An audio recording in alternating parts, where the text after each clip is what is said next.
ముక్కోటి ఏకాదశి ఘనంగా జరుపుకునేటటువంటి సందర్భంలో ద్రాక్షారామంలో పరమశివుడి విగ్రహ ధ్వంసం అన్నటువంటి శివలింగ ధ్వంసం అన్నటువంటిది హిందువుల సెంటిమెంట్లకి హక్ చేసేటటువంటి అంశం.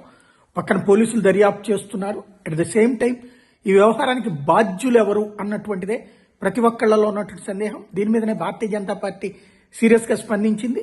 ప్రభుత్వంలో కూటమిలోనే ఉన్నారు. ప్రభుత్వం కూడా ఏమి ఇందులో తప్పేం చేయట్లేదు.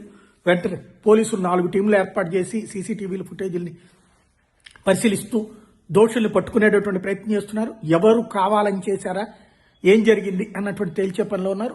ఇప్పుడున్న ప్రభుత్వం మీదనైతే ప్రజలకు నమ్మకం ఉంది. ఏది పిచ్చోడనినో లేకపోతే గనక ఏ తేనెటీగలుగా చేసినవి అనినో అనరు అన్నటువంటిది ఈవెన్ హిందుత్వవాదులు కూడా నమ్ముతున్నారు. కాబట్టి ఏం జరిగింది అన్నటువంటిది తేలాల్సి ఉంది.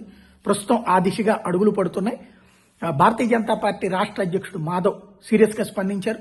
బాధ్యులని కఠినంగా శిక్షించాలి, పట్టుకోవాలి త్వరగా అన్నటువంటిది. సెంటిమెంట్స్ ని హత్య చేసే ప్రయత్నం ఎవరు చేశారన్నటువంటి తేల్చమంటున్నారు.